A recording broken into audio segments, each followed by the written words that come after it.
தடை 100 வந்தாலும் செயல் வெற்றி ஆக்கி தரும் தாராள குணம் கொண்டவன்.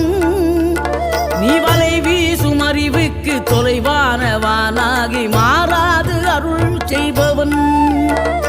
தீராத காதலோடு திருவடியை தொழுபவர்க்கு திரவியமே தருகின்றவன்.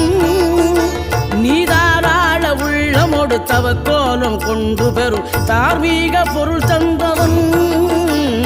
தார்மீக பொருள் தந்தவன். 6 படை வீடும் அருள் வழங்கும் முருகா அருகே நீ ஓடோடிவா. 2 முகம் ஜொலிக்க 2 கரங்களுடன் ஆதரவு தரும்